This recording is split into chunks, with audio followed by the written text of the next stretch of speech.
Hi everyone, welcome back to my channel, or if you're new here, welcome. My name is Wendy and I'm a contemporary artist. I paint high fashion portraits of female characters which represent the beauty and elegance and also ambition that we all have within ourselves. Now, many people have asked me things like, when did you start painting? How did you get started? What's a day for you like as a full-time painter and a single mom of 2 kids? In today's video, I want to introduce myself and share my story and also the struggles I went through to become a successful artist. And I want to talk about what's life like for me today. Because if I could do it on my own while raising 2 kids full-time, you can do it too. Now, before we do a deep dive, be sure to give this video a like, leave a comment and subscribe for more content on painting and my life as a full-time artist. If you have any questions for me to answer, write them in the comment section. This can be my fuel for my next videos.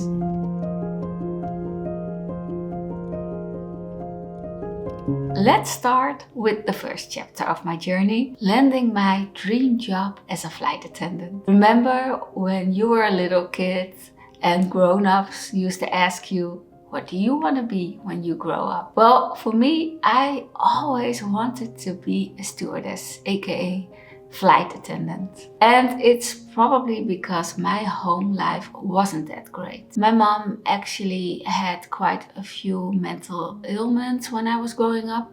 She tried to commit suicide multiple times and act like a child when things didn't go her way. So I would mentally escape from that by daydreaming about flying all over the world and being anywhere but home. So when I turned 20, I decided to just go for it and apply for a stewardess position. I ended up getting an interview, which made me so excited. But the interviewer started judging me on my appearance, saying that I looked too young for the job.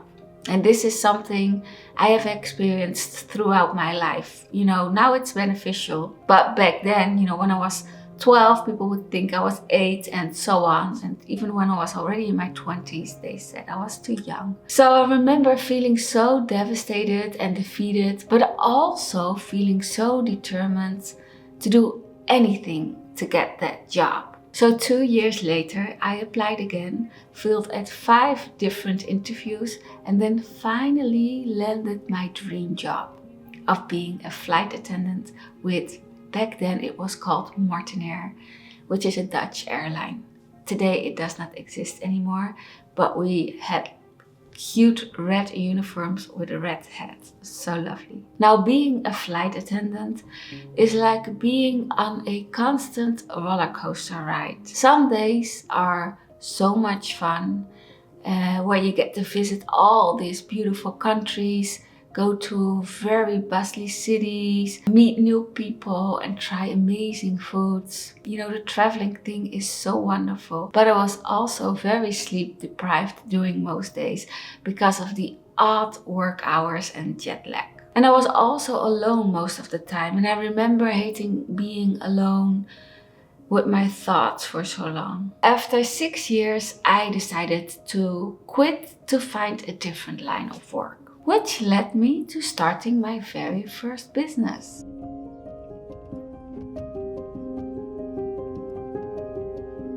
Aside from wanting to become a flight attendant as a child, I also loved all things beauty and art.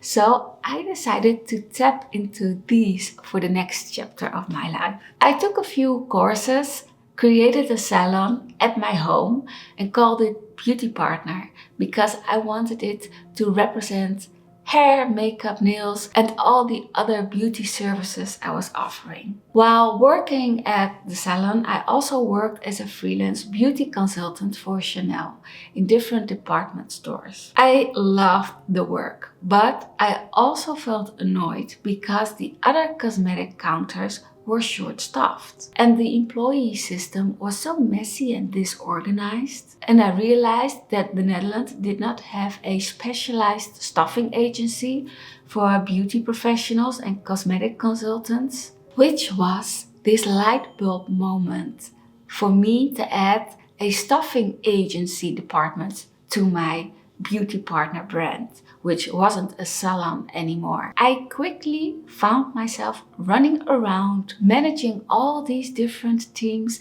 being in all these meetings, answering emails, dealing with sales contracts, all the other fun things about scaling a business. I pretty much worked non-stop for 10 years straight. And I was so burned out that I decided to just stop. So it was a management buyout. I sold the company to my business partners. I knew in my heart it was time to sell my business. And while it was a painful decision to let go of something that you worked for so hard to create and build, I was also so relieved to finally breathe and move on to something else.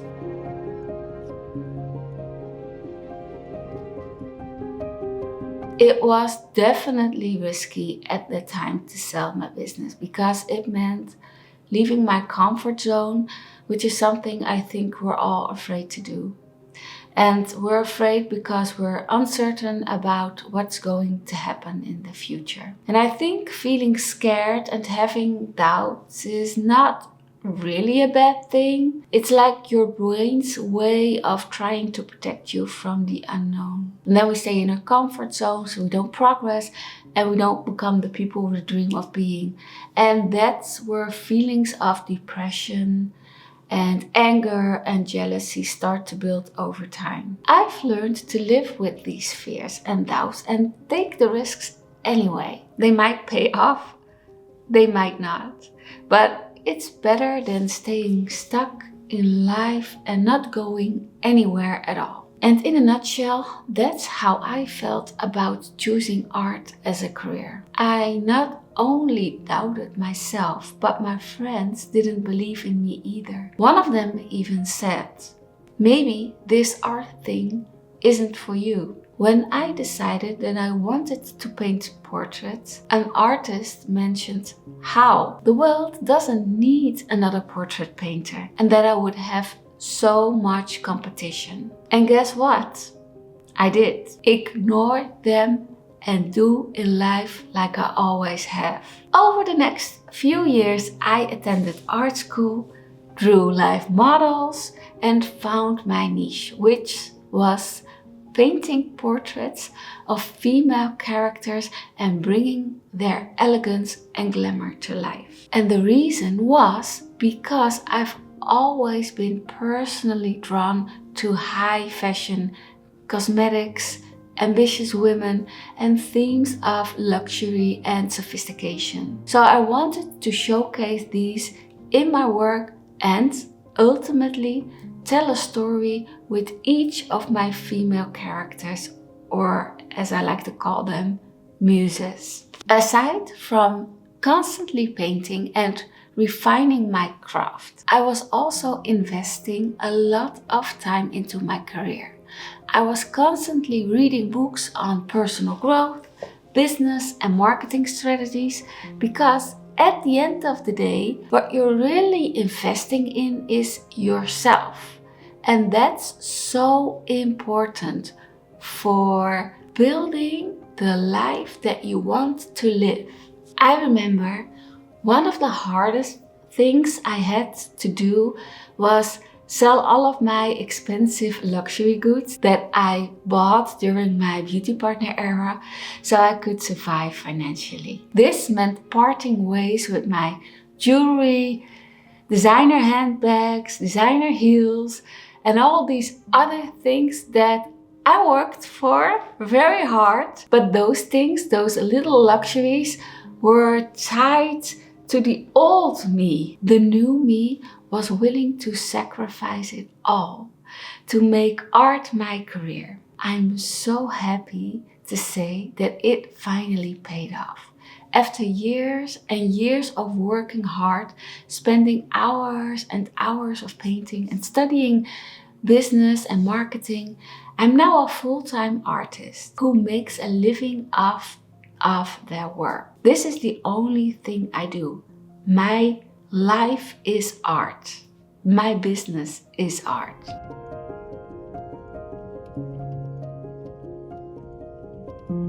Well, as a single mom of 2 kids, one is a special needs child, it was always very difficult to balance creating art and doing the homey things. But I managed. My children's names are Max, he was born in 2010, and Amelie, she was born in September 2011. I had them during my Beautypartner era, while I was still working at the company that I had previous, my art career. Max is a very special child. He has a genetic disease. It's called GNAO1, and it's a condition in the DNA which causes spasm. He can't walk, he can't talk, he has difficulties in learning. He also has difficulties in swallowing, communication, of course, and he needs help with everything in the day-to-day life. He also occasionally has epileptic seizures and dystonic storms, and these are monstrous. He won't stop moving, which eventually can lead to death if no medication is administered. So since 2 years he has a DBS, deep brain surgery. He has had a surgery when they placed like a little electrodes here. There's a little box here and under his skin which goes with wires into his skull, and it keeps on giving electrical shots to the brain to keep the involuntary movements under control. I have been raising my kids on this journey all by myself. I had no help of their father, or just a little bit of help of family, but not that much, because when my son was diagnosed with this disease, you need special nurses because people just can't deal with this. So every time I needed a babysit, I would have to hire a special nurse. This is hard for me to talk about, and it's very hard. It's all difficult to balance your personal needs and wants and those of your children, and also making a living. So it's the balancing thing. It's very difficult. What I found in that was the resilience that I've got over the years, being able to do all to keep the house clean, do the groceries, earn a living, but also manage all things about the kids with their schools and their social activities. So it's a lot. And the painting I did at night. It was lots of nights where I put the kids into a bath and then to bed, read them a story, and I would clean up and then started painting in the evening until like way past bedtime. What advice would I give to other moms that would want to be an artist? To find joy in those moments where you can have the time to create, and rather than watching TV series or do other things that are just for entertainment purposes, I would use that again, like I did, to just create, like either read about how to market your art and building your website, because I do that myself, and also create art, because all those little hours you have left in the evening, for example, or when they're at school, those are the times that you need to use to create and keep on creating and sharing it with the world. Now we live in a very special time where we can just show our art to the world through social media.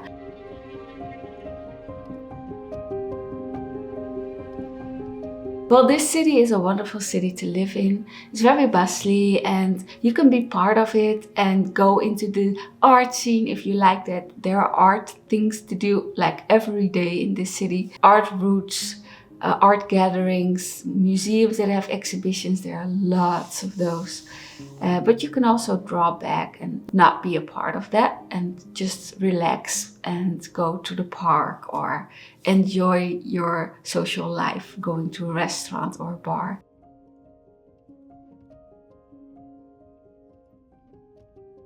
When I get up in the morning, I usually start with some coffee, starting to work, checking some emails, checking social media, posting or writing a post, and then editing something. Also for LinkedIn and YouTube Shorts. Like in a moment, a lady will come over to see, because I live here, I paint here, but also this is also my art gallery.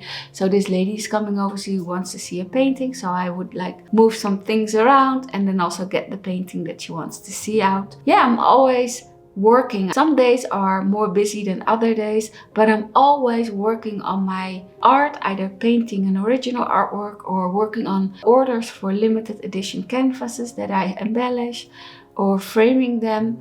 So I'm always working, and I really love to be able to determine what hours I do how hard I work, do whatever that needs to be done, while also going out to the park and, like doing some jogging with a friend and going back to work after that. So some days are very busy and other days are more relaxing. I usually paint in the evenings, because when the light is coming at the end of the evening in the Netherlands, we have days with more light in the evening, and I really love it when the sun comes in so I can start a new painting because I feel energized. So I usually paint in the evenings. I could do this like the whole day, but in the evenings I don't really watch a lot of series, films or TV. I just paint. I love to create. I usually take a lot of breaks. I usually work on many different artworks at the same time. So I could be working on an original work or like 3 more. And then I could also work on different canvases that are orders, and I would like wait until the paint is dry and then I would go back to another one. So I work on lots of artworks at the same time. Well, it might take it could be like 3 days, but it could also be 3 weeks or 3 months, depending on my direction, where I want to go with the painting. And I don't really take days off. No, I don't take days off. I just either creating art or posting about it on social media or writing about it. That's just life. My life is my art and my art is my life. So this was it. This was a little bit about my life as a full-time artist in Rotterdam, the Netherlands. Stay tuned for more. Thank you so much for watching and for being part of my story. I have so much more content that I will be sharing with all of you in the next coming weeks or months. So be sure to subscribe to this channel for more info about my new courses, blog posts and my YouTube videos. Feel free to also follow me on Instagram for a more in-depth look into my art and my life. Also, I'm on TikTok. Yes, say hi when you're visiting me over there. I love you all and I'll see you in the next video. Until then, bye!